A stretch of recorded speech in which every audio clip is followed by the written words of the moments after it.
let us make sure that we prioritize the people behind this dear industry and make sure that they are the ones who benefit the most from this reopening.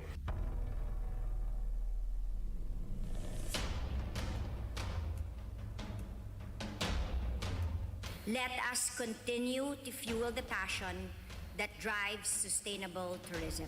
We are stronger than ever. We are ready.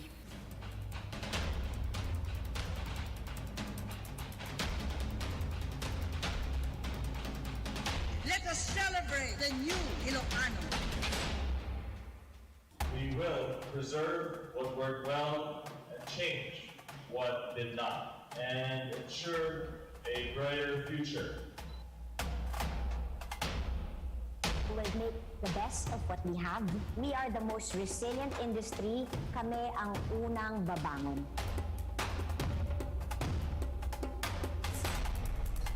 Bimangonin ni Ilocos Norte, the best little province in the country. It is not only a source of livelihood, but also a key component, a beacon of hope. Maway, kumakaway. Goodbye, kurapay. Let us all agree that the future we envision is the one we create today. There has to be a paradigm shift and a cultural change, one that we must all embrace. To achieve positive change and improvement, not just for our own lives, but for the millions who depend on tourism.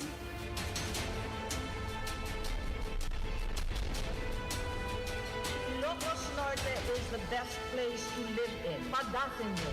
It's not the economy and it's not the visitors, but more so the people and the livelihoods and the families that rely on this powerhouse of an industry. Ilocos Norte is great again. Pasingketan, ikinatan-ok ni Ilocano.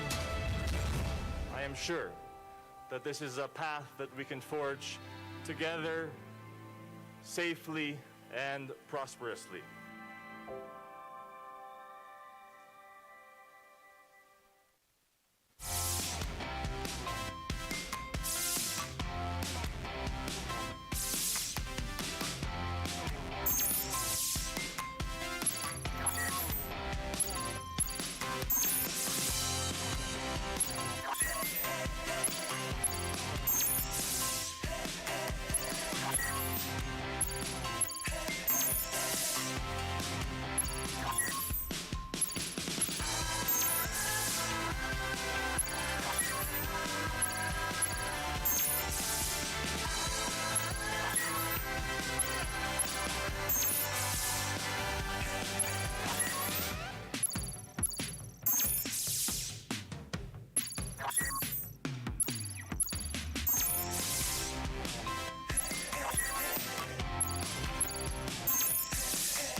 We're closing our Tuesday doubleheader with a match heavy on playoff implications.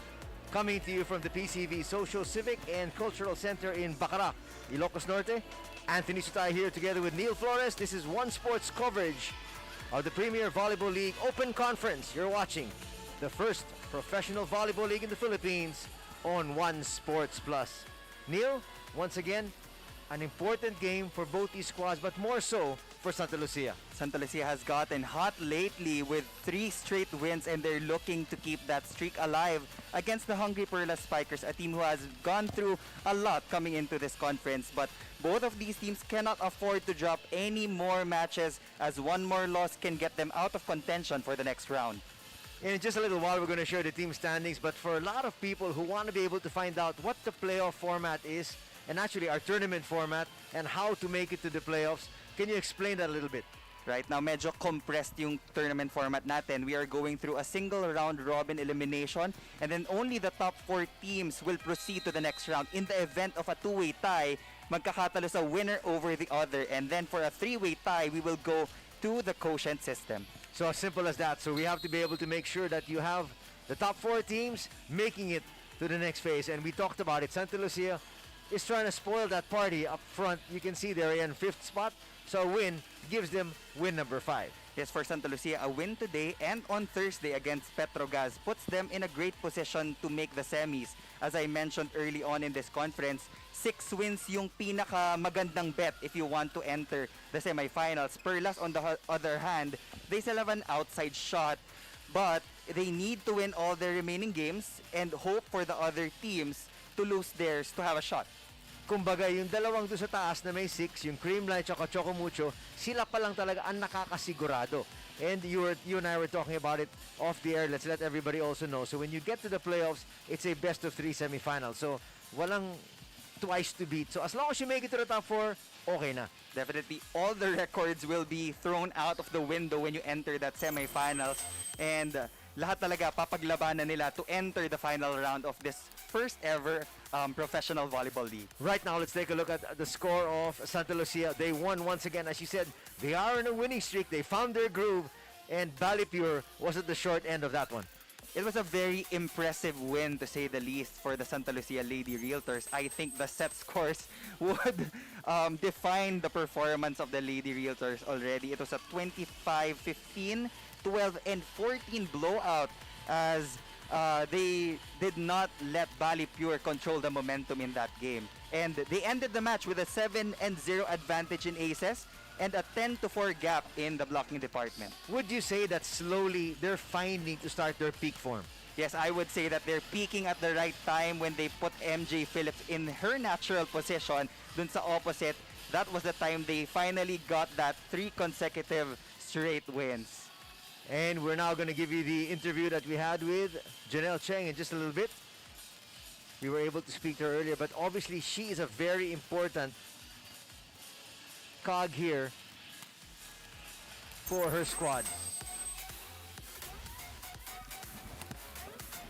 Janelle Cheng has been solid since she was slotted as Santa Lucia's starting setter midway through this conference.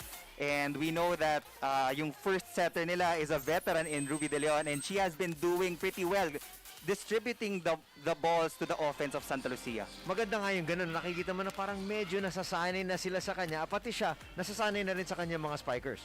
And looking at her performance in her previous game, 20 excellent sets. Dagdagan mo pa ng 7 points for that straight set win against Balipure.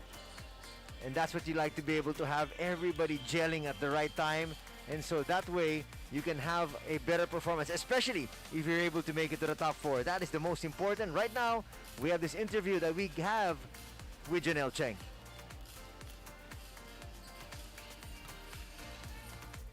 Siguro yung namin last game is yung ano lang, mas naging masaya lang din kami ulit. I mean, yung normal na laro namin, lumalabas na. At saka yung sa service namin, nagle-less errors na rin. Siyempre, honored din ako na pinapalo na yung sets ko. Kasi parang give and take. So, nagsasabi sila sa akin ng kung anong gusto nilang sets. Tapos, yun din yung aaralin ko para maayos yung palo nila. Well, very critical para sa kanila. They need to be able to have Janelle in her top form if they want to be able to beat the big guns. Slowly but surely, they're getting there. When Santa Lucia built this team, they were able to, envision na ito yung talaga yung performance na makukuha nila. And isa siya sa mga bagong dagdag for Santa Lucia along with Jonas Abete and Jovi Prado. They came from also a champion team in the Petrogas Angels, but looks like they found their home with the Lady Realtors, and it wasn't, they didn't have a hard time adjusting to their gameplay. On the other side, let's talk about yung kanilang makakalaban, PERLAS Spikers. Unfortunately for them, they fell to PLDT. And we know that the schedule of PERLAS Spikers was very tight kasi ang dami rin nilang pinagdaanan as they entered this conference. But each set in that game followed a pattern. They battled it out early and kept the score close until PLDT made late runs to snatch each set. The main problem in that game for the PERLAS Spikers was that they didn't have a lot of transition points coming off yung mga broken plays nila, and that is what I'm going to look for in today's game against the Lady Realtors. Well, one of the steadier players for their squad so far here is Steady Heather, as we're calling her. Heather Ginoo versus PLDT have very good numbers, and they expect to have the same here today if they want to be able to have any chance of winning. And I like that title for Heather, Steady Heather. Since her days with FEU, she has been a steady all-around player, not just on the offensive side, but also in the receiving and the digging aspects of the game. But 7 points will not be enough if they want to get another win in today's game. Well, important for her to have those same numbers, but at the same time, as you said, she needs to be able to have help from her teammates. Right now, we've got this interview. We were able to catch up with her before this match. Siyempre po, lagi ko lang iniisip na ready lang ako palagi kasi siyempre hindi natin alam na anytime kakailanganin ng mga pang-sub nga po. Yun lang, mindset ko lang na ready lang, and para din sa team, laban lang po. Yung mga inilalagay lang po namin sa isip namin na hindi pa po tapos yung games Hindi pa po tapos yung liga, na nandito pa din po kami. So, kailangan pa din po namin ilaban. And kailangan po namin ipakita sa lahat kung ano po yung mga pinagdaanan namin, na sama-sama namin hinarap, and hindi po kami bibitaw.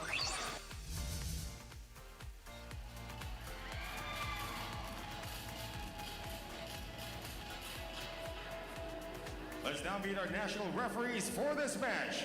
First referee, Joy de Imus. Second referee, Lumer Pajarillo.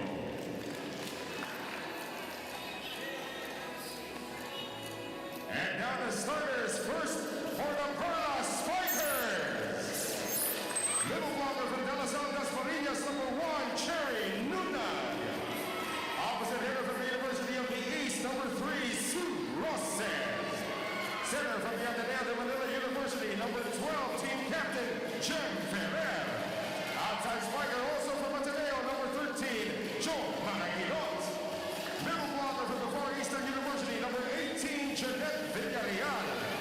Outside spiker from the University of the Philippines, number 19, Nicole Tiamzon. Starting liberal from Adamson, number 14, Kang Ponce. And the head coach for PERLAS is Ray Diaz. And now the starters for the Santa Lucia Lady Realtors. Center from the College of St. Benil, number 2, Janelle Chang. Middle blocker from De La Salle University, number 5, Mika Reyes. Opposite hitter from Juniata College, number 13, MJ Phillips. Middle blocker from the University of St. La Salle, number 15, Del Palomata. Outside spiker from Manayala University, number 19, Joey Pueblo. And outside spiker from Bulacan State University. And now we've got the starting lineup for PERLAS Spikers: Ferrer, Roses, Nunag, Villarreal, Maraguinot, Tiamzon, and Ponce.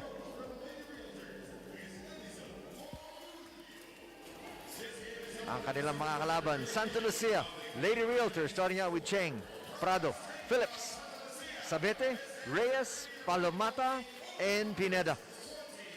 No changes for the starting lineup of the Lady Realtors. Sa kabilang banda naman for the PERLAS Spikers, Jem Ferrer will be starting out. Kasi kadalasan in the past few games, Jel Cayuna was the one calling the shots for PERLAS Spikers. And Joe Mariganot will also be starting out as their open hitter. Tignan natin kung yung balasa na yun makakatulong dito sa PERLAS. But as they say, for Santa Lucia, if it's not broken, why try to fix it? Sticking with that same lineup, PERLAS will start things off here with the serve. Good evening, Philippines, and welcome to our coverage of the Premier Volleyball League here on One Sports Plus.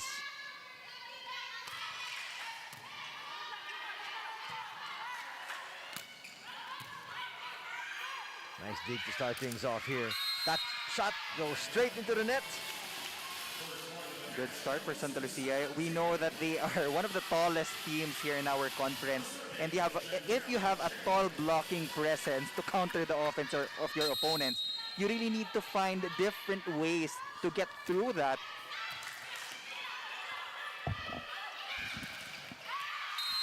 Well, they were able to find a way there, Neil.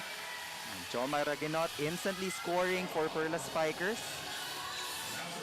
And they need more of that because in their previous game, only one player scored in double digits. That's Nunag with 14 points, and then the rest of their wing spikers in Roses, Ginoo, and Chamson scored 7 apiece. They're going to need to get that same contribution and more from the rest of their squad. Not a good shot there, just trying to get it over. Lumabas pa.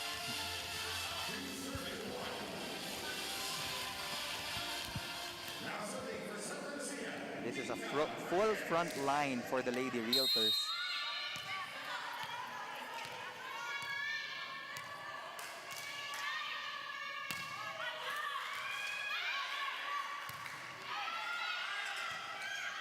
Free ball here. They go to the middle, Palomata. Single block. Definitely not enough to stop the quick hits of Santa Lucia. It all starts with the reception there, Neil. Del Palomata coming off an 11-point output in that straight set victory. Baka naghahanap na naman sila na straight set victory dito.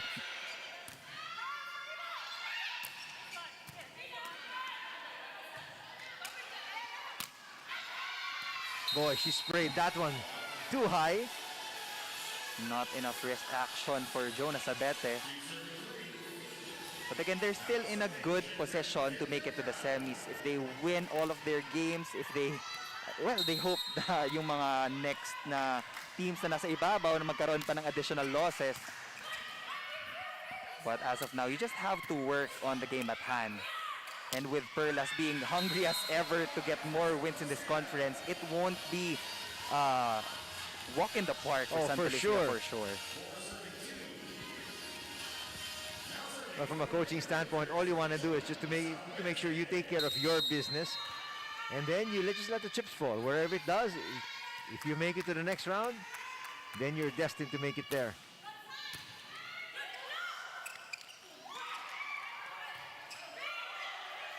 But just a final footnote to that point that you and I were talking about. A loss here will be very disastrous for their campaign. Especially for the Perlas Spikers, if they only have one win so far, and that was against the Signal HD Spikers, if I'm not mistaken. So Perlas still has an outside chance of making it, though a slim one. There we have the spike of the set, brought to you by Duncan. 5-2. Santa Lucia is now up 5-3 after that mistake on serve. For Perlas, as much as you can utilize those low fast sets from Ferrer para lang mas split yung blockers ng Santa Lucia. Ross is now serving. They go to Phillips. And that will be a violation, clearly. I don't think that Perlas is short on offense. They have all the tools. They also have two good liberos in Tang Ponce and Tempiatura, two standouts from the Adamson University. It's more about converting those transition plays and getting points. But MJ Phillips pounding that one with authority. She was way above the blockers. Watch it here. Just over the block of Tiamzon and Nunag. Well, Phillips is the number 3 scorer in our open conference, number 7 in spiking, and number 2 in blocking. Well, we know she's physically gifted, so she's just making good use of her God-given talents. For sure, the game plan of Perlas Spikers is to try to veer away from the defensive presence of Phillips and Palomata. 7-4.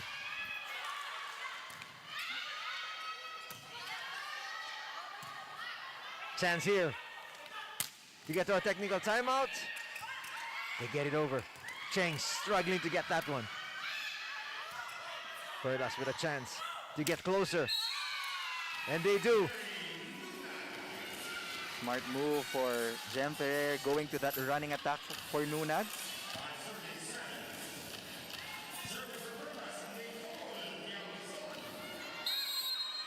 Chamso now serving.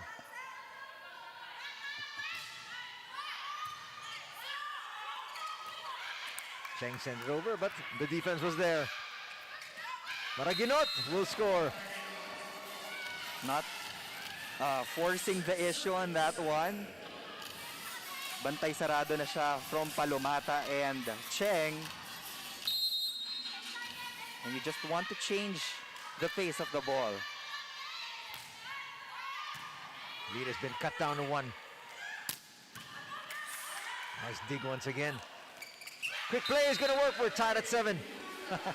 They're loving that quick hit because they know that it wasn't perfectly executed, but they still got that point. Yun naman ang importante, sabi niya kay coach, nag-high five pa sila eh.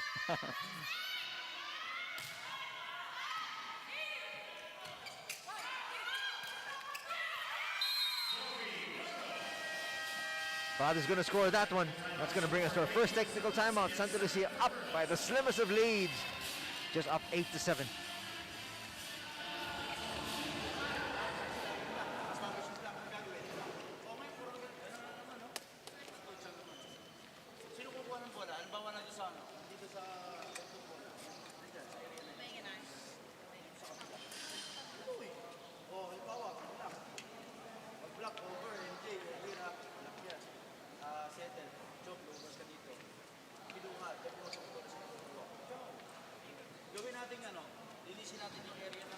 Earlier on, I had a chat with Mika Reyes of the Santa Lucia Lady Realtors, and she mentioned to me that they will be fixing their service given that there were several service errors in their last game against Pure. Thankful for her fans, they are banking on their support given that today is a crucial match where they will give their all and also enjoy every moment of it. Let's expect more volleyball action here with the Lady Realtors and the PERLAS Spikers. Well, as she mentioned there, a critical match for both these squads. Kumbaga, hindi na sila pwede matalo. That's correct. And they're just trying to polish their game. Sabi nga ni Ai kanina, trying to lessen the service errors. Although it was a dominant performance against the water defenders, but meron pa yung ililinis eh. And coming into the semifinals, if ever napapasok na ang Santa Lucia, they'll be up against stronger teams. And you can't afford to give away 3 points to those powerhouse teams. Maganda nga yung ganun, ano?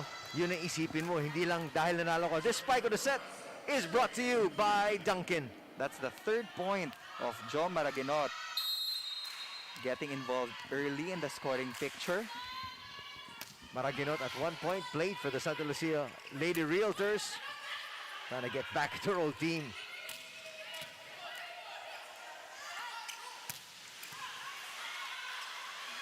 Good defense being shown here by both squads.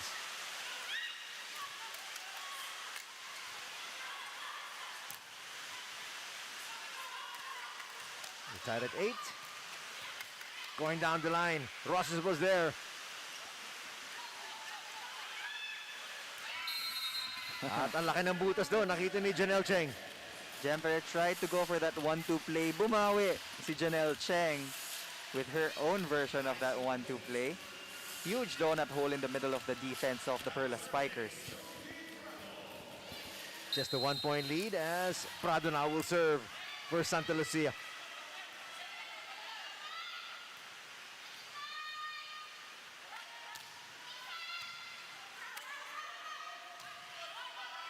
Again, not the best of receptions.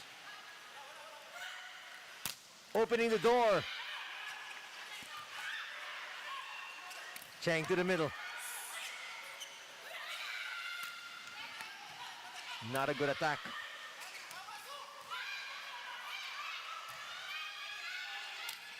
Back row attack. That will go too long. This was the problem of the PERLAS Spikers. In their previous game, they get good defensive touches, but they can't seem to convert off the attack. But that's just a 2 point lead for the Lady Realtors.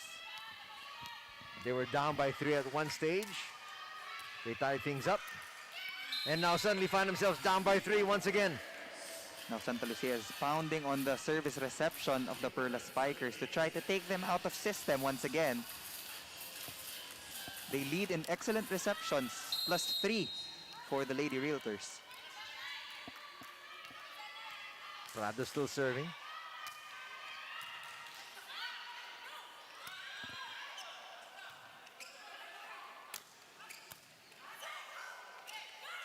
Trying to convert here if they can. That one is going to be 4 touches. Timeout called by Coach Ray Diaz.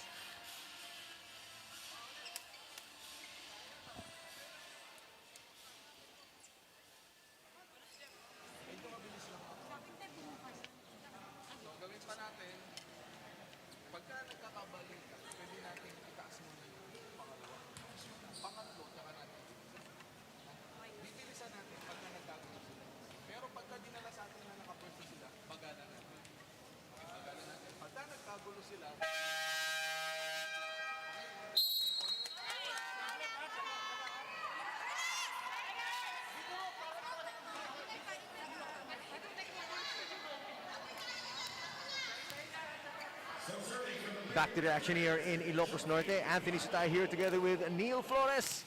Laban ng Santa Lucia at ng Perlas. That was a very specific timeout for Coach Ray Diaz, emphasizing that speed, when you are going to maximize speed, timing is going to be everything. Pag nakaset up na yung blocking ng mga kalaban mo, you can't go to those fast plays. Gagamitin mo yun pag medyo nagkagulo sila sa depensa. Ang problema, Neil, mukhang nakalimutan niya sabihin, yung service reception natin, medyo iangat naman natin ng konti. Yeah, before you set up your attack, you need to get that first pass first. There's another one. Back-to-back na yun. Now they're struggling to get their first ball going. That might be a point of emphasis in his next timeout.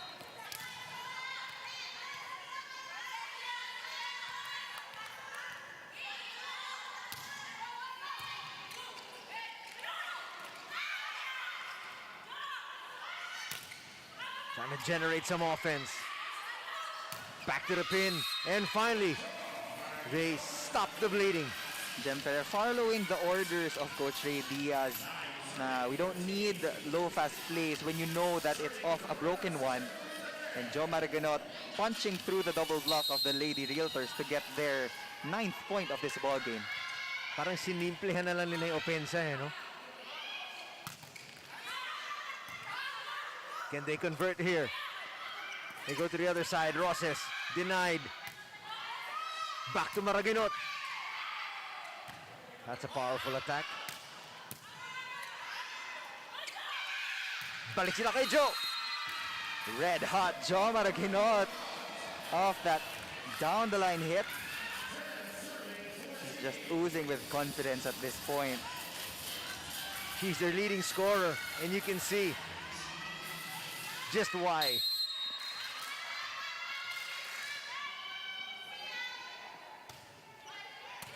Lead's been cut down to 4. That time, a lot behind Sabete's attack, and point na naman para sa Santa Lucia. Jonah Sabete also coming from an impressive performance. 15 big points. She led all the scorers in that straight sets win against the Bali Pure Water defenders. And if you break those numbers down, 15 points is a lot because ang bibilis ng mga sets eh. That's correct. And we haven't even seen Aiza Maizo Pontillas play so far, and they're currently showing their dominance over the Perlas Spikers. 16-10 as we enter our technical timeout.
Back to the action here. It is 16-10 for Santa Lucia. First set action.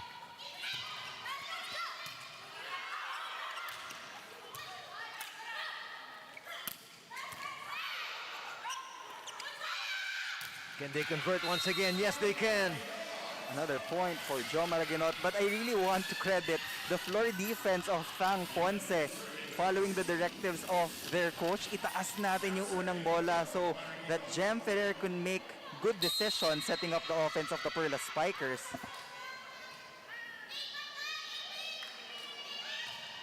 That should bode well for PERLAS here in the remainder of this game.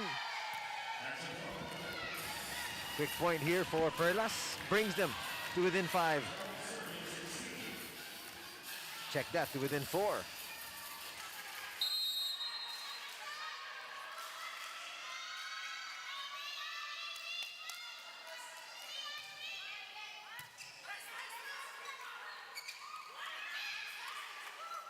Little bit of trickery there, doesn't work.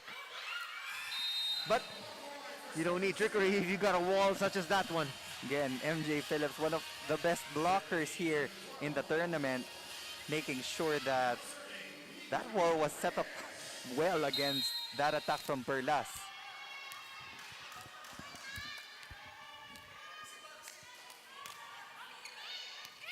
That's gonna stay inside, no question. Mika Reyes also coming off a quiet performance in their previous game. She managed to score 4. That's not her usual numbers. And if ever she gets involved here sa opensa ng Santa Lucia, mas tataas yung chances nila. Siguro sabi niya, pagbigyan na natin yung mga kakampi ko, panalo naman tayo, mukhang tambak naman yung laban eh. But Sue Roses with her signature running hit. Isa na yan sa mga naging household names and staple plays in Philippine volleyball, that running hit from Sue Roses. That is right, but this is not gonna help out PERLAS. Balik na naman sa 6 ang kalamangan dito. Heather Ginoo still at the bench. Later, we might see her in action. Sometimes coming off good games, coaches will insert that player in the starting 6. Yeah, but looks like Coach Ray Diaz has a different strategy going into this ball game. Let's see if that strategy does change, Neil, because right now they're down by 7. Single block, courtesy of Palomata. Sabete serving here. Her team comfortably up by 7. Look at that, 3 block points for Santa Lucia. This is looking like their dominating win a few days back.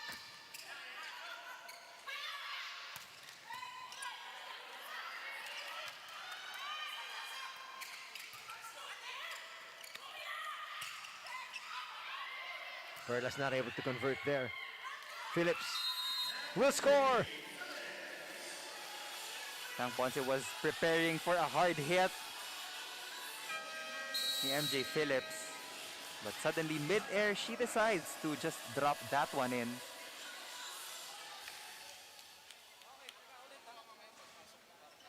Final timeout here for PERLAS.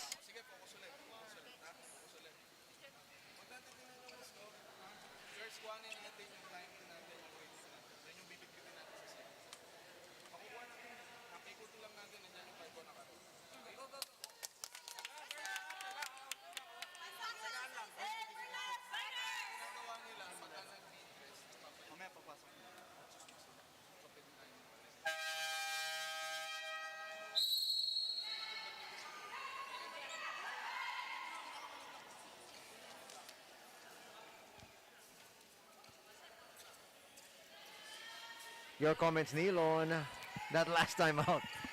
Well, maganda rin naman yung sinabi ni Coach Ray Diaz. Future-oriented na. He's looking for a good momentum coming into the second set. Pero tiwala siya that they just need 1 rotation or 1 stop to get the points going for PERLAS.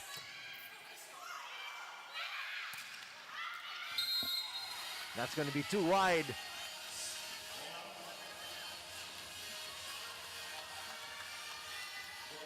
Seems like they're bothered with the blocking of Santa Lucia. Well, who wouldn't be bothered when you see those tall trees that you have there in front of you? Not to mention athletic women as well. Much better reception. Not a good attack though.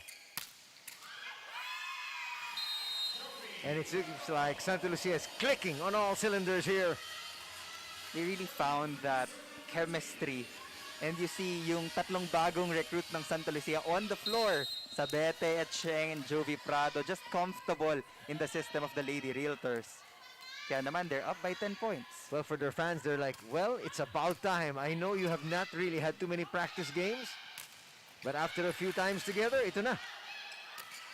Ito na yung inaasahan ng Santa Lucia to be a powerhouse squad, and there is another shot from Palomata.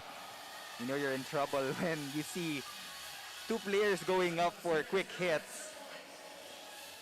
We have perfected that time and time again. But let's not count Perlas out just yet. It's just the first set. Marami pang pwede mangyari. Now a substitution will be made. Kayuna will be setting and Doromal will be serving as an opposite hitter.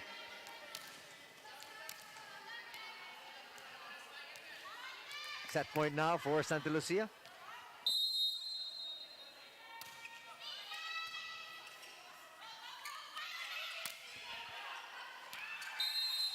Not the way you want to end the set. Sabi nga ni Coach sa kanila, let's get some momentum for the second set, but it didn't seem like that is what transpired there. A sputtering finish here for Perlas. First set goes to Santa Lucia, 25-13.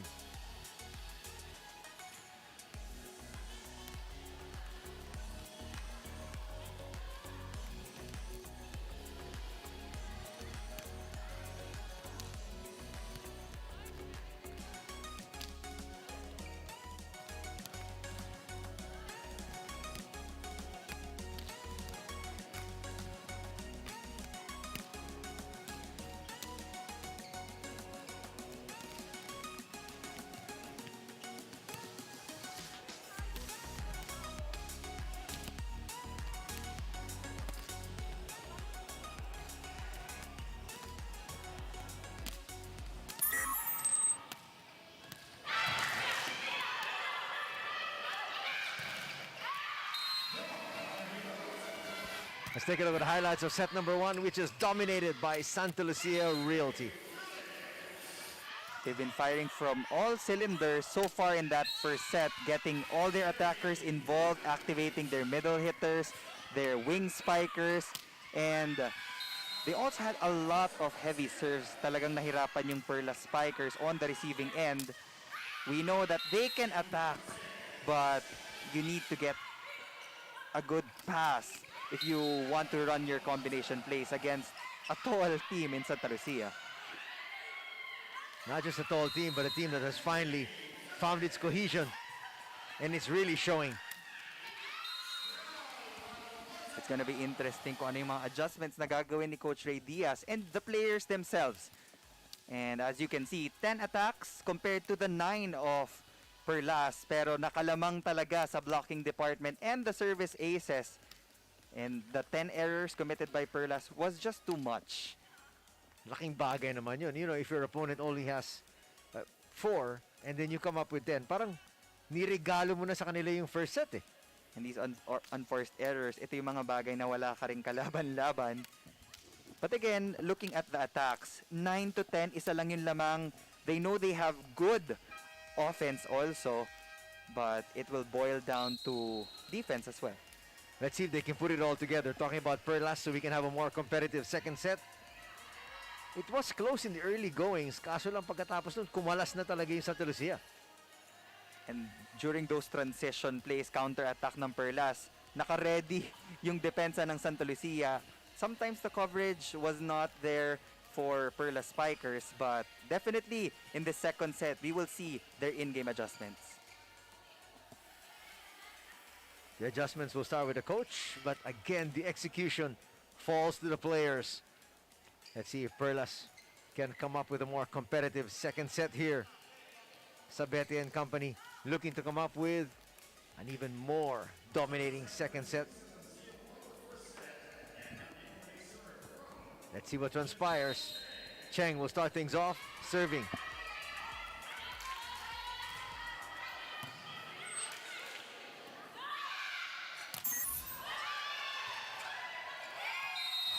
And it's a point once again for Santa Lucia. Another block point for the Lady Realtors. Kamuntikan nang masave ng Perlas. Kinapos lang ng konti. Cheng once again. They've got a lot of momentum from that first set. Let's see if they can pick up where they left off, and it looks like it. 2-0. That's uncharacteristic of Tang Ponce. We know that she's one of the steadier liberos in this league.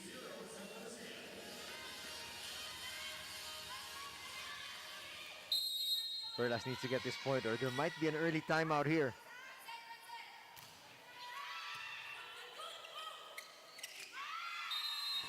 Miscommunication. 3-0 is our tally. Ferrer and Villarreal not connecting on that quick hit.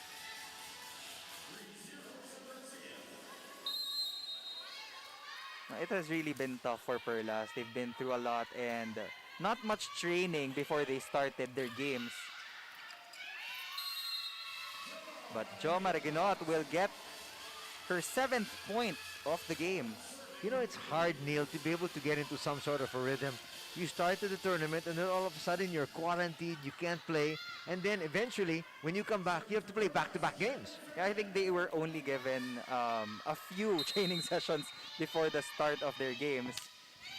But at least it's a blessing that they finally shown up here in our open conference. Oh, quite definitely.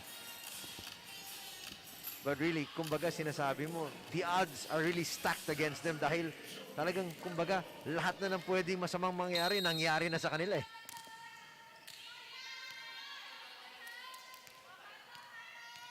At this point, we're just glad that they're back and they're all in good health.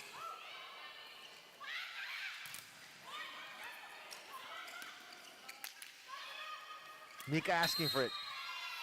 And miscommunication that time. There was a clear lifting violation called on the Lady Realtors. As we take a look at that one again. Sa ilalim na kinuha. Parang binuha talaga. Pati siya nabigla eh. Na ganun kababa yung set. Phillips! Woo! What a deadly play. That double quick. Take your pick. And she just goes right through the defense.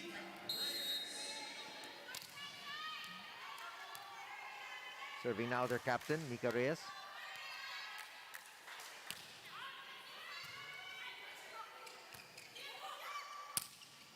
Process denied.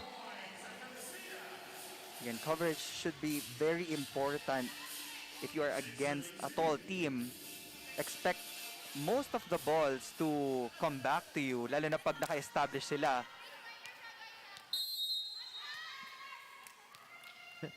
Sabete saying, take that.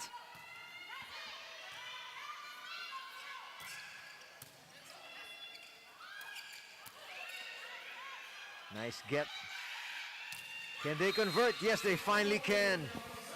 Finally, Nicole Chamzon making her presence felt in this ball game.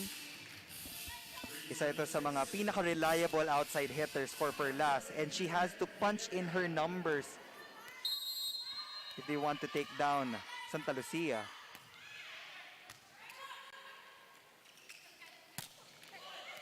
It's gonna be another score here for Santa Lucia. And Sabete making it look so easy.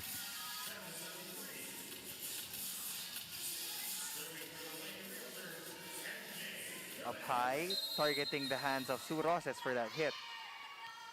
And that was your spike of the set, brought to you by Dunkin. Finally, Roses says, I need to get into scoring. If you look at the sets given to Roses, karamihan, papuntang running, I think she's more comfortable with that range of approach compared to the normal opposite set na binibigay mo. Yun nga sabi mo, talagang parang yun ang hinahanap niya parati. Here's that double substitution that they did late in the first set. Now they do it here early.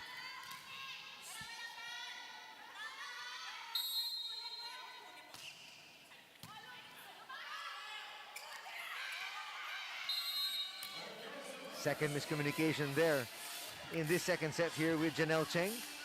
And looking at the positive side for the Perlas Spikers, right now they have 28 digs compared to the 21 of Santa Lucia. Again, it just shows that they can defend the ball well in the backcourt kahit na lumampas dun sa block. Balik tayo sa sinasabi mo, yung transition talaga nila eh. Doon sila nagkukulang. Let's see if they can polish it. Bang! Tiamzon with a bullet. Nicole Chamzon just punishing the defense of Santa Lucia Lady Realtors, and definitely that would be the spike of the set, brought to you by Duncan.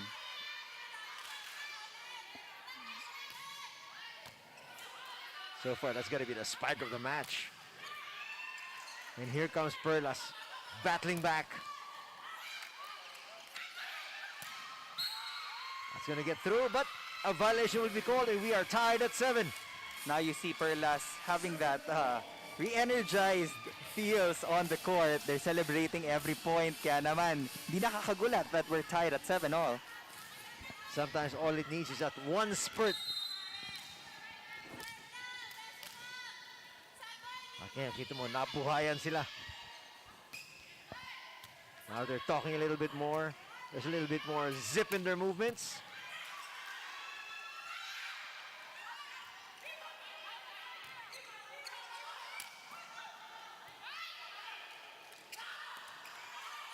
Defense was waiting for that one. And another violation is going to be called. And getting to the technical timeout first is Perlas. They're up 8-7.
The Lady Realtors were so disappointed with their performance leading up to the technical timeout. After a few words from their coach, excited na sila bumalik sa court eh. After a dominant first win, ngayon naman lamang na ang Perlas Spikers in attack points. Wow. 7-3. Great save from Tang Ponce. Buhay pa sana yun. You can block me once but not twice, says Palomata. Ganda rin ng matchup natin in that middle position. Nunag against Palomata.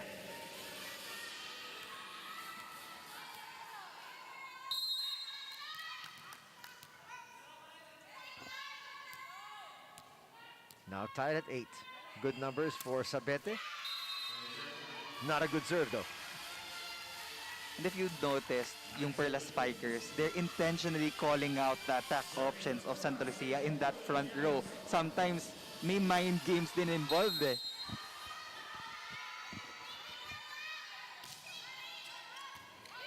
And those mind games you're talking about seems to be working at this stage.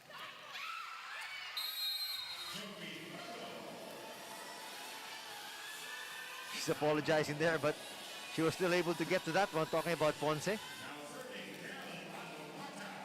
Good attempt though. She knew that the ball was coming towards her. Yun nga lang, nagkamali siya ng position.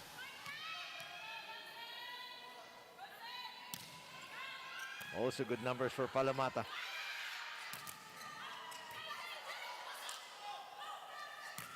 Back to the pin. That stays in. Boy, she's on a roll. Jo Maraganot just putting all the power she can get off those open hits. What did she have for lunch today? Keep serving her that. Sabi ng kanyang manager. Yun din yung maganda sa mga palo ni Jo Maraganot. It looks like she would be spiking it ng cross court. Then suddenly, papapuntahin niya sa zone 1. But Joey Prado had the same attack. Much more competitive second set we're witnessing here. Huge opening in that block.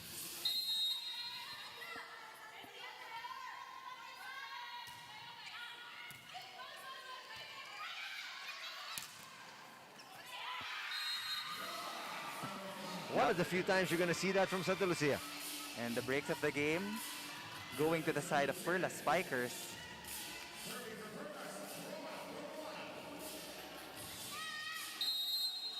Miscommunication from Sabete and Cheng. MJ Phillips took some of that one. And it worked. It was supposed to be an opportunity for a counter-attack. It was a good check ball. Ang taas nun, but I think Cayuna was waiting for Doromal to get that one.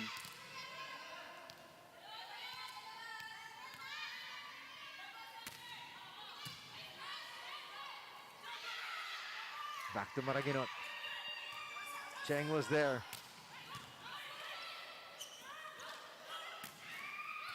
Can't transition there.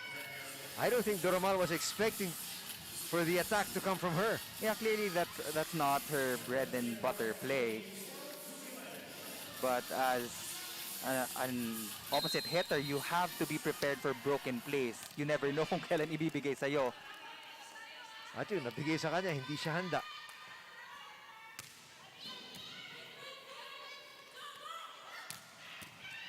Nice dig.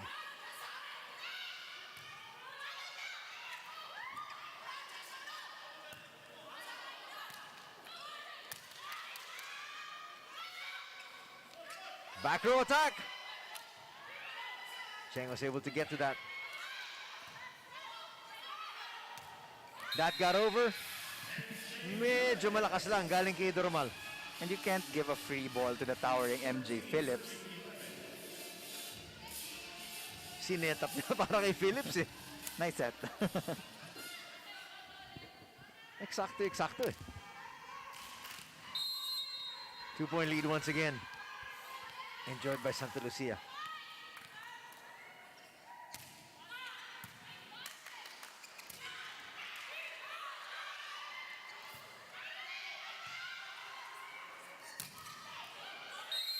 And the blockers were just waiting for Joe's attack.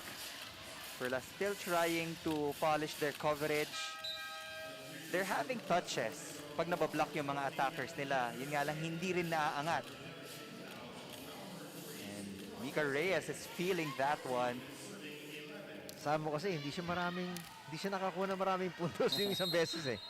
Medyo dagdagan daw niya ng konti ngayon. 6 block points for Santa Lucia, none for PERLAS. Now let's make that 7. That's quite surprising because they do have some decent blockers, talking about PERLAS. And of course, if you don't have an excellent first ball, Jem Ferrer will be forced to go to the outside or opposite.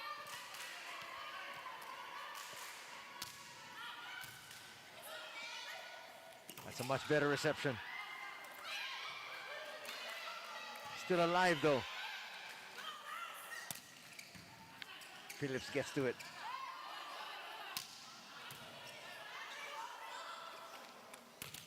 Back row attack. Not gonna get over there. Sudden surge here for Santa Lucia. And now they're up by 5.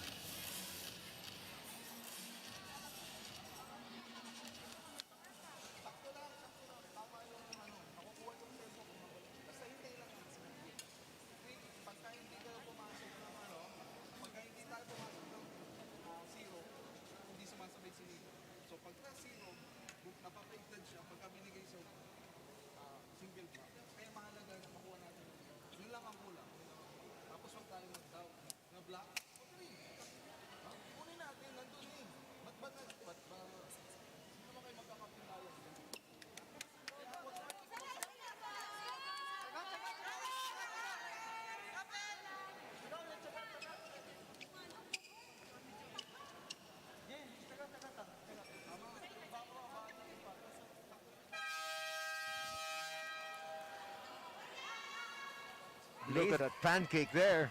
Perfectly timed from Cheng. And it pays off as they got that point. That's the kind of effort you want to see from a coaching standpoint. Just the players laying it all on the line. Welcome back to our coverage here. Santa Lucia up against Perlas. Anthony Suntay together with Neil Flores. It's a 5-point lead enjoyed by Santa Lucia in the second set. And they also took set number 1, 25-13. And they're going to build on that lead once again, Neil. Now basic plays are not working for the side of Perlas. So Jemper has to try a different angle to score a point. Bantay na rin si Joe Maraginot. Earlier in this set, nakita natin lamang yung attack points yung Perlas. Pero ngayon, tabla na at 9. Says a lot about the composure of the Lady Realtors. There's Mika. Perlas will be forced to burn another timeout.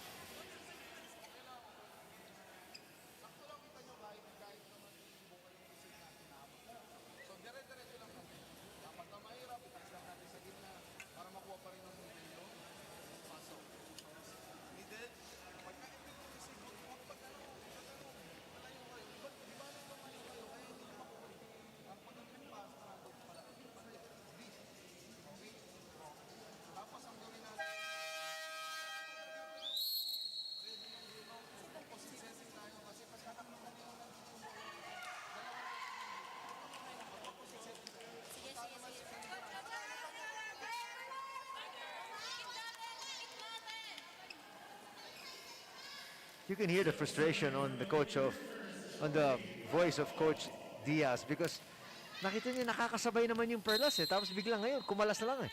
Yeah, when Santa Lucia catches that fire of momentum, medyo mahirap din talagang pigilan. That's out. And suddenly here in the second set, the wheels are coming off for Perlas. Yeah, Maraginot struggling to find her offense. As we will see a substitution for Coach Ray Diaz. Now, Heather Ginoo will see her first action in this ball game. And we've been talking about her pre-game and the points that she can deliver for Perlas. So hopefully, medyo makabawi of her offense. Let's see what she can contribute here. They need contributions from anyone right now at this stage. One of the few mistakes here for Santa Lucia. Another lifting violation called on the Lady Realtors. That's the disadvantage. Pag masyado nang mababa yung set, you try to push it over. But then pag tumagal lang ng kahit konti sa kamay mo yun, the first referee will definitely call you out. Jamson, no. Now a string of errors given to Santa Lucia. We are back in the same scenario in that first set. A dominating 8-point lead for the Lady Realtors.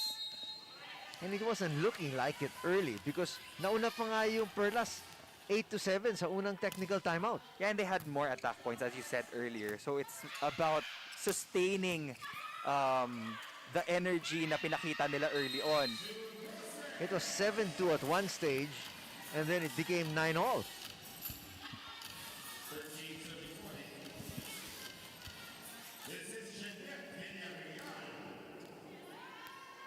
That's going to help Prado try to get to it. But they need to be able to get points in bunches.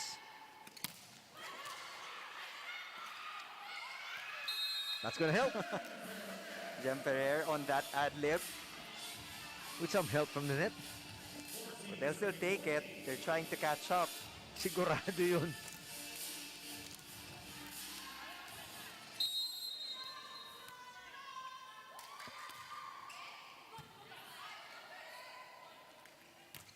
Phillips! Wow. Aside from having a better chance in entering the semifinals, you want to conserve as much energy as you can. Less sets, the better.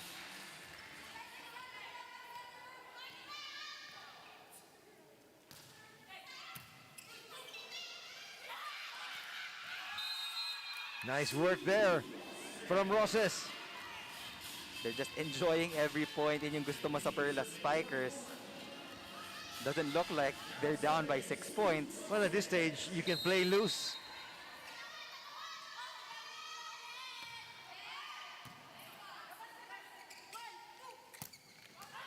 Going down the line, that's out. Sabete trying to challenge the line.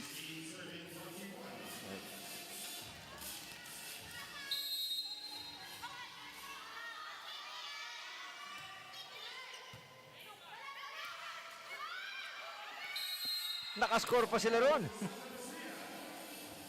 Palamata getting the better of Nunag on that last rally. And Cheng there giving Prado a karate chop. Now, Pam Lastimosa will be replacing Jonas Sabete, one of the standouts coming out of the UST program. Well, Lastimosa is a solid player.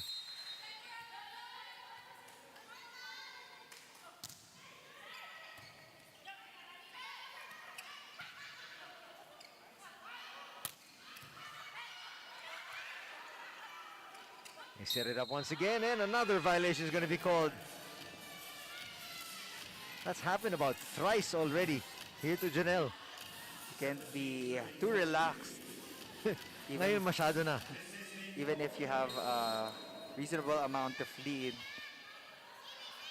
PERLAS can still come back. Well, you never want to give your opponent any glimmer of hope. Minsan pag nabuhayan sila, tuloy-tuloy, here they go. Heather Ginoo. She knew that it was a mishit, but it still got the point for PERLAS. Now Santa Lucia will be forced to call their own timeout.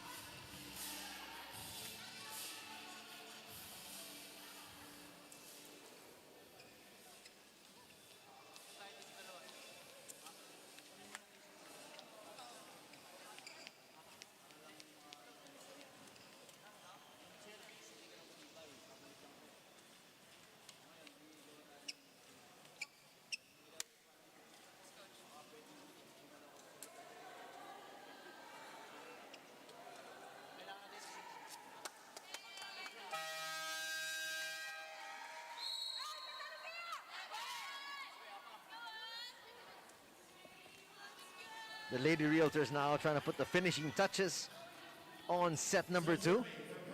But suddenly you have a resurgent PERLAS squad here. And that could be dangerous. Jamson with a good serve. Yun ang sayang. Nunag was just too eager to kill that ball.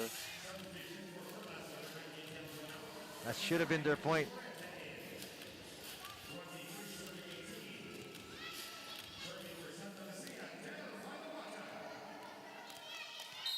Palamata now serving 2 points away for the Lady Realtors to take a commanding 2-1 lead. And Phillips scores from there. Medyo nagkagulo si Sue Roses and Nunag on that one. But MJ Phillips making sure to get their set point. That should have been an easy conversion. Final timeout here for PERLAS in set number 2. And they're actually using this timeout to question our referees more than actually talking to each other. You just see the resounding voice of Fang Ponce. Tiyaga lang tayo. Kanina chinaga rin nila. They were down by 3, 7-4 in the early part of the set. Nauna pa sila dun sa technical timeout. And the defense of PERLAS has been anchored on that player.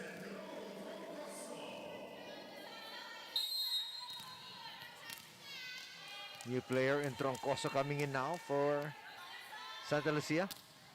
Trying to get some of their other youngsters involved.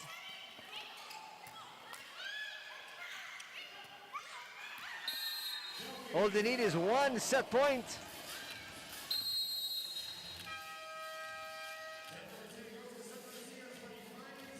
It is a strong performance for Santa Lucia in the latter part of that second set.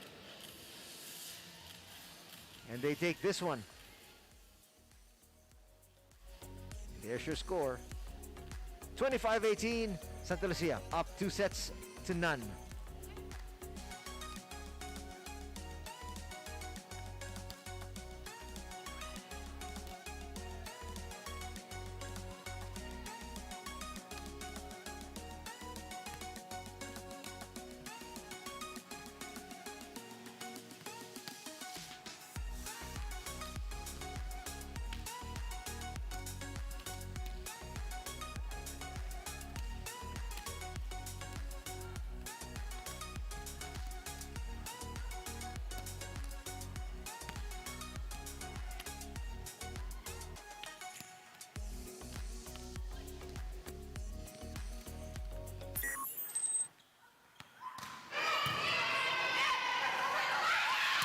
It was essentially stop and go here for both these squads, but in the end, the Lady Realtors saw it through. They led early, 7-4. PERLAS came right back. The first technical timeout, they were up 8-7.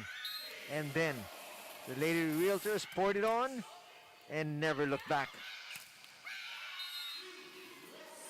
Rosses had her moments, but the blocking up front just too strong for the Lady Realtors, led by Mika Reyes.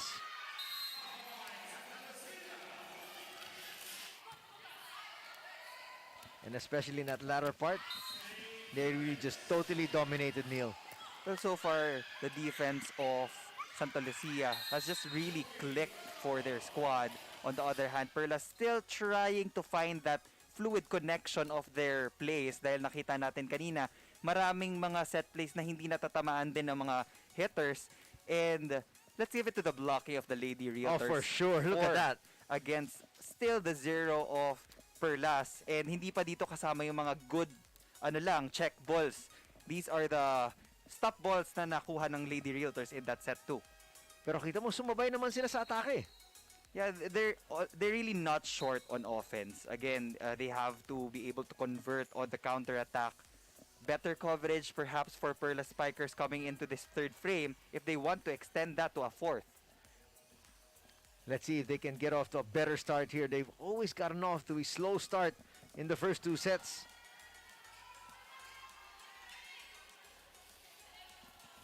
And Santa Lucia is just one of those teams you cannot allow to get up ahead of you. Kasi mahirapan ka na makabawi. And for PERLAS, I'm just really looking for more contributions from their other attackers. Right now, their highest pointer is Joanna Maragirot with 8 points, followed by Roses with 4.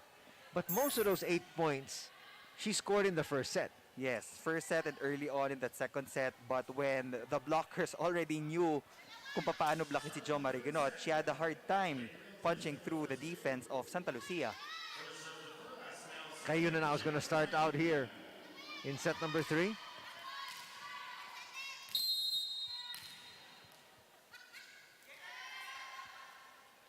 Let's see if that change bodes well for them.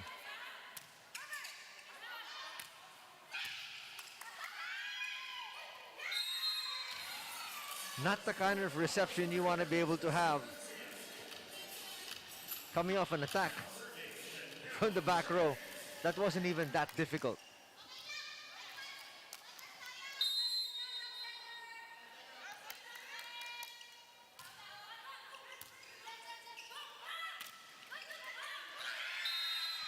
Mika Reyes, her second jump was much quicker. Again, defense still clicking for the Lady Realtors. Mika Reyes one-on-one against Villarreal, but Reyes had a quicker double jump. Kita mo na nga yun. It is 2-0. The kind of start that another poor reception. Ponce is just all over the place, trying to save as many balls as she can. But she can't do it all by herself.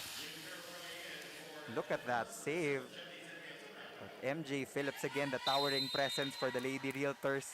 Every time you give her a gift, she will immediately take it. tanggap lang ng tanggap. And here, finally, Perlas gets their first point.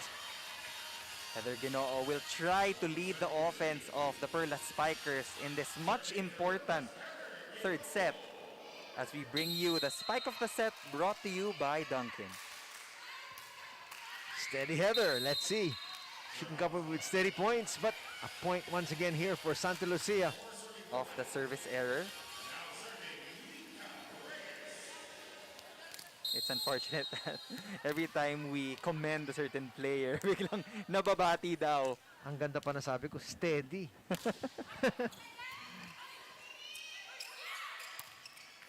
Ross is denied.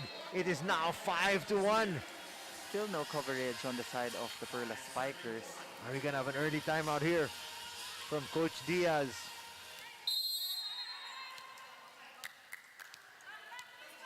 Kakasabi lang kanina natin, importante sa PERLAS makapag-umpisa sila ng maganda dito sa third. And it's not happening. Maraginot, Doug.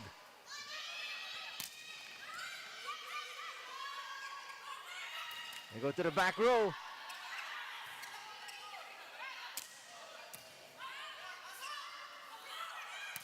They go to Roses, and Roses scores. Better play.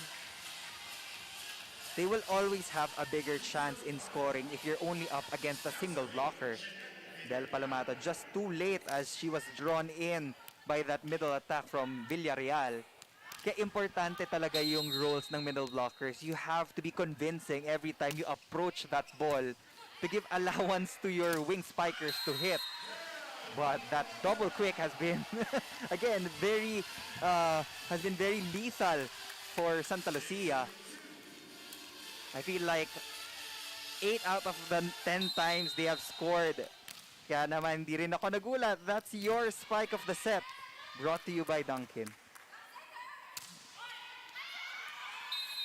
One of the few mistakes on serve for Santa Lucia here today.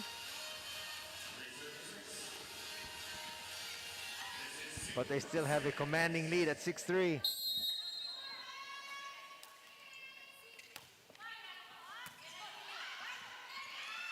Bang Pineda, their libero, has also been steady so Very. far. Good coverage from Tempiatura. Here's our wall again. They just can't seem to breach it. Finally they do. That will sail out. But they do only because lumabas yung bola. As an outside spiker, talagang trabaho na mag-isip ng paraan. You have to be creative in finding those tough angles, those sharp cross-court hits, or challenging the right hand of the opposite spiker para check out. So far, it has really not worked.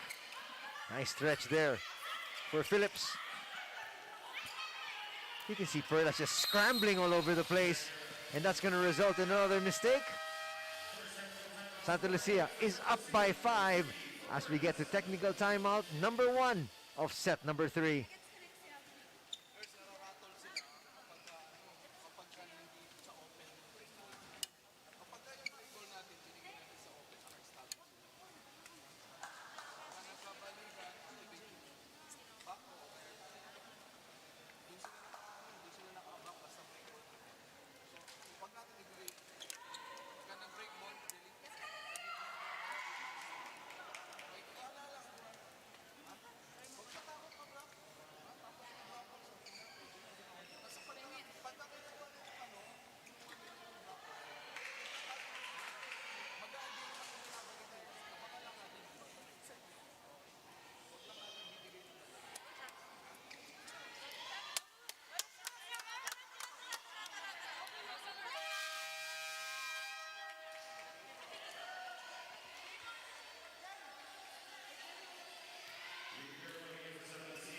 Welcome back to Ilocos Norte. It is 8-3. Santa Lucia up by 5 and also up 2 sets to none over Perlas.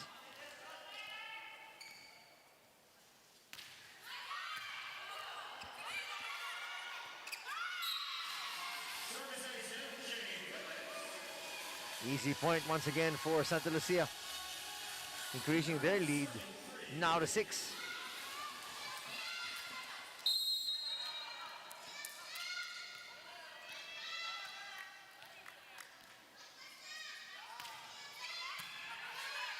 Better first ball from Ginoo. And that's the result you'll get. Now that they have a shorter blocker in Cheng, it's a better time to challenge that down the line hit compared to a while ago when you had Phillips in the front row. Let's see if they can take advantage now of this rotation. There are some rotations na talagang dun ka dapat makarami ng puntos. When you have shorter blockers, when you have the advantage in the wings. And that ace is going to help them here. Back-to-back points for Nicole Chamzon. That's what they need. Just give them a breather. But a rotational error Wow. will be called on the Lady Realtors. That's another point for Perlas.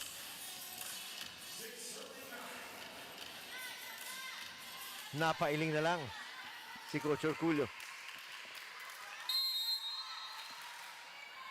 That's 3 straight points. And you shoot yourself in the foot. May konting momentum na, Neil, eh. Yeah. Natigil tuloy. Pamatay momentum talaga yung mga service error. But you forget about that last sequence. You try to get this one. That's why you have to have a short memory if you want to be a very good athlete. Kayuna, matake. That's gonna work. You just love the aggressiveness of Kayuna hitting that ball on her attempt.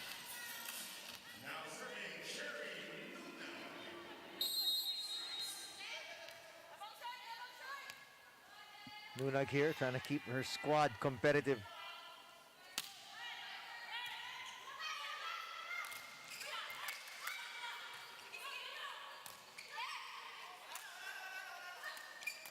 Quick play. Free ball here for the Lady Realtors. Back to Mika. If you don't get it the first time, we'll get it the second time. You love how Janelle Cheng is also distributing the balls to her attackers. And kunyari hindi mapatay nung kakampi niya yung first attempt, she will still give it on the second try. That's a big confidence booster if you're the attacker. At para gumalaw din yung middle mo, nabigyan mo naman siya paminsan-minsan. Balik na naman sa limang kalamangan, Neil. Santa Lucia continuing to throw those heavy services against the reception of Perlas. And the timeout will be called here by the PERLAS Spikers.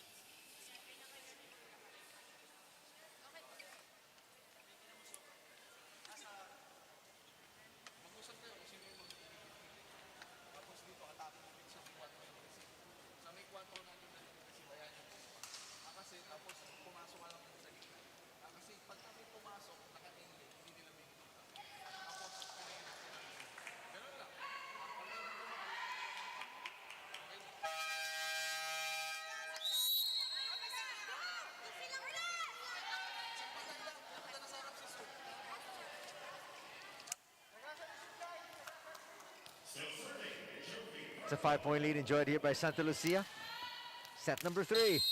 That one line says it all. Tiyaga sa receive. At yun ang problema na, first set pa lang eh. Better receive.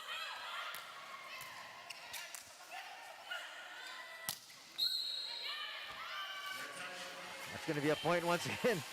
At first, akala ni Mika, hindi nila puntos eh. Tapos yung nakita niya na yung violation dito sa kabila, napatalon siya.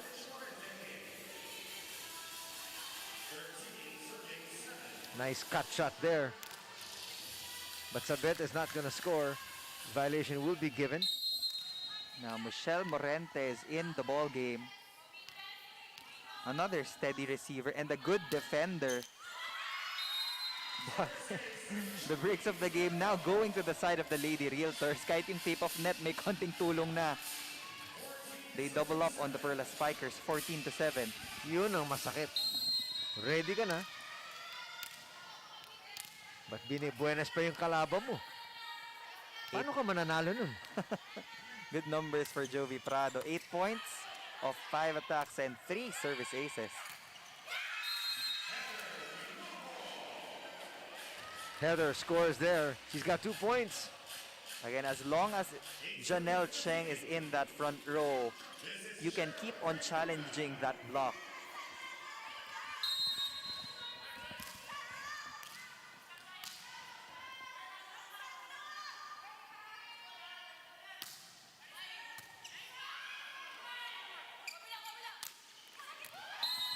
That was well placed. You see the versatility of Jonas Sabete. Mid-air, lalo na pag mataas yung talon mo, you can choose a lot of options for your attack.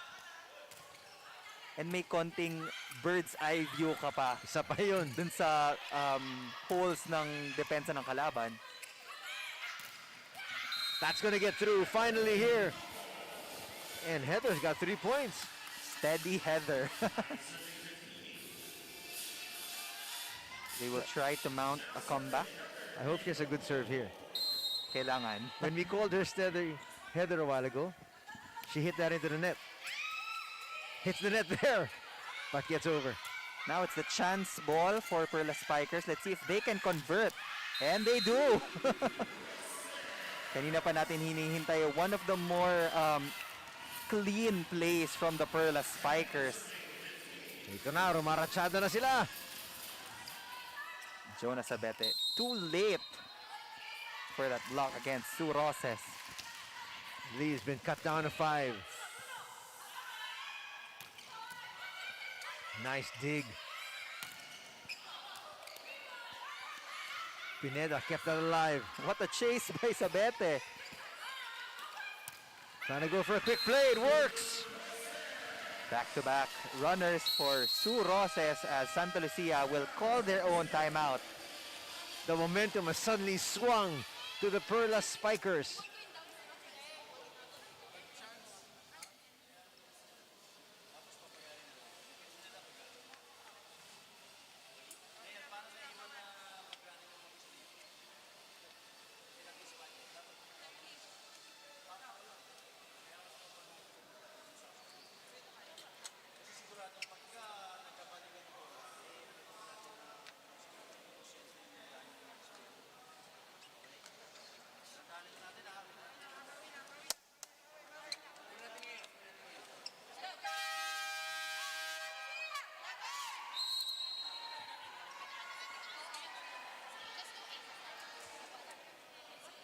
Talaga si Coach Herculio naninigurado, no? Because actually he could have waited maybe one more point because she will still get to the technical timeout anyway, pero wanting to protect that 4-point lead.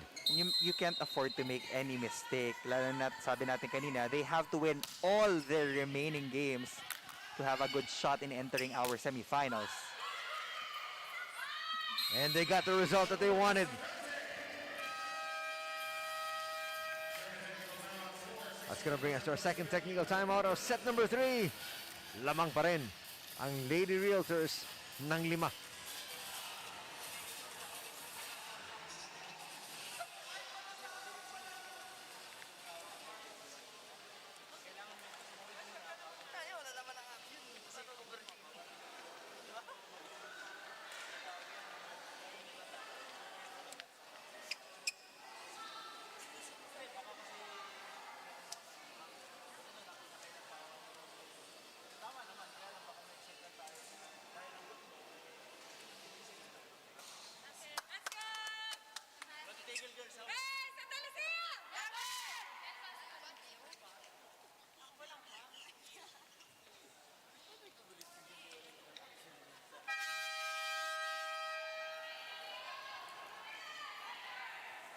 Welcome back to our coverage here of the Premier Volleyball League, and we're showing you some of the plays that have worked for Santa Lucia Realty.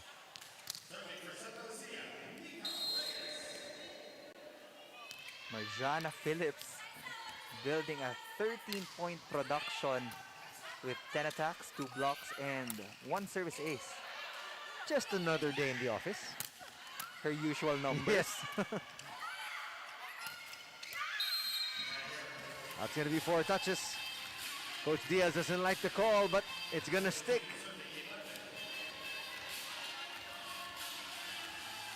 Perlas needs to get 2 of the next 3 points here, or else that lead is just going to be too huge. Yeah, this is the strongest blocking formation of the Lady Realtors. You have MJ Phillips, you have Mika Reyes. Although mas maliit si Jonah Sabete in terms of height, she has that jump. So at the top of the net, pantay-pantay lang din yung kamay ng mga blockers. Off that ace, another timeout will be called here by Coach Ray.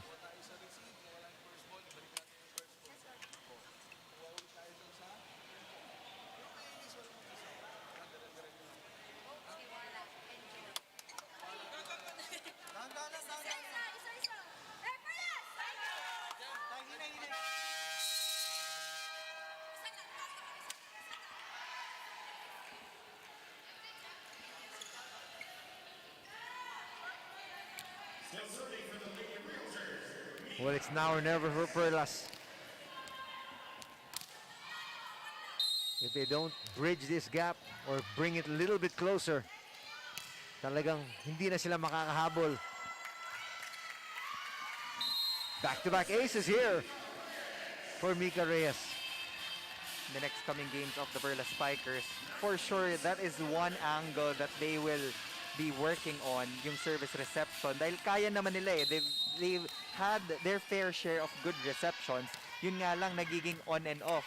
Coach Diaz is looking for more consistency as Michelle Morente will continue to insert that energy for the PERLAS Spikers. Still not giving up, even though it's a 7-point deficit. Well, we know she is capable.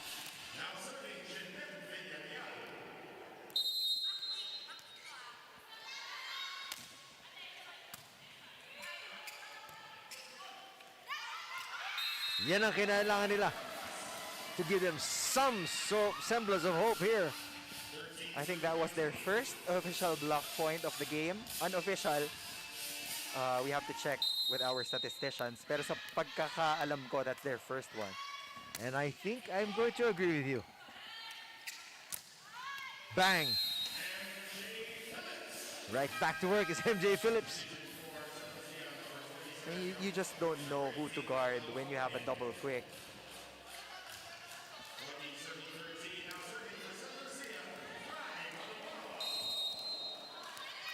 Kay Balwalwa.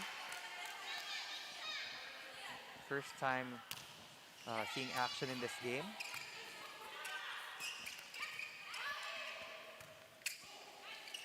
Back to Phillips. Phillips found the hole.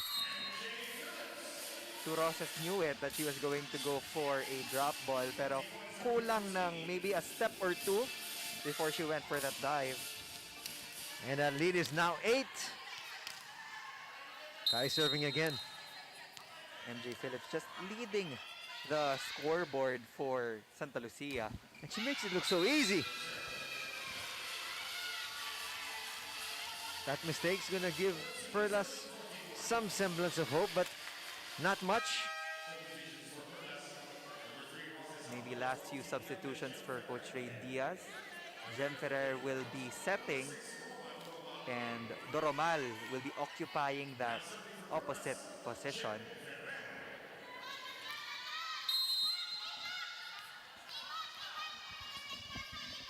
Ito na yun. Last ditch stand.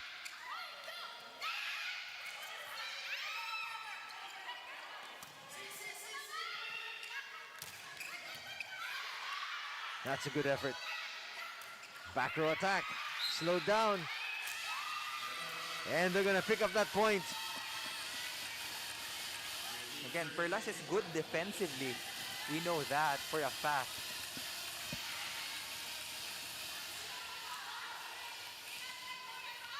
Tumama yung elbow ni Palumata.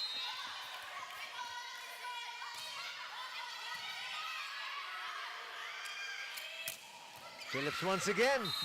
Just too strong for Ponce. Even the double block of Morente and Nunag was not enough to even touch that ball from MJ Phillips. Ibabaw talaga eh. Angat na angat. No question.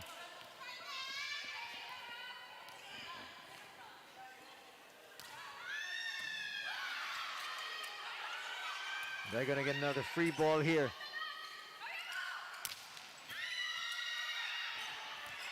Free ball number 2.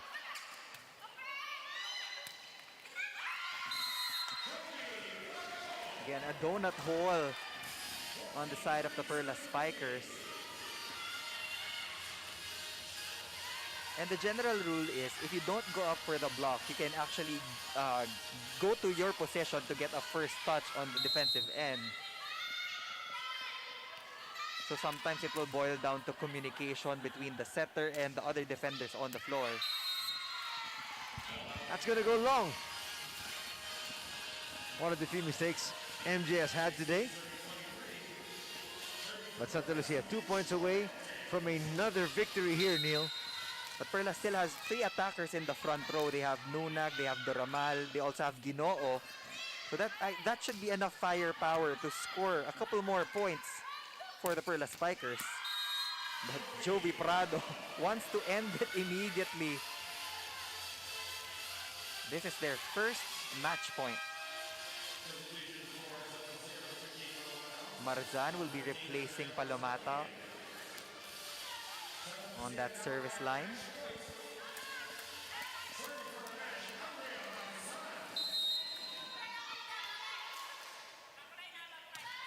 Serving for the match.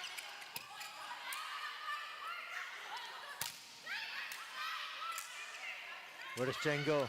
Cheng wanted to score it herself. And a mistake is going to end things here for PERLAS. Santa Lucia still alive in the semifinal slot hunt as they take down PERLAS in 3 convincing sets. That's the word for it. Really convincing. 25-13, 25-18, and 25-16.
Another convincing victory here by the Santa Lucia Lady Realtors as we bring in MJ Phillips, today's best player. It was obviously her time to shine once again as they improved their scorecard to a 5-3 record. Now they have, again, a good chance in entering our semifinals. And MJ Phillips right now is with Aitin Sai.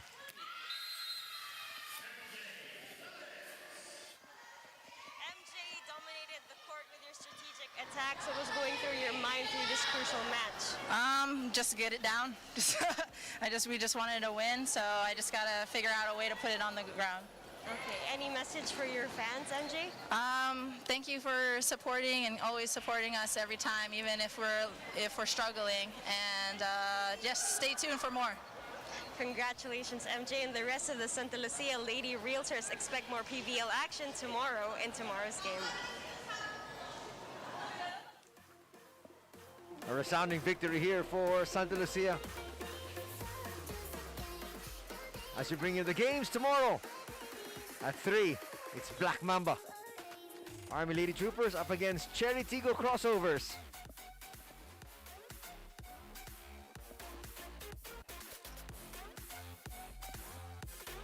And at 6 in the evening, our main game, Creamline Cool Smashers up against the Choco Mucho Flying Titans. That will be the battle for the lead. That was here for our coverage.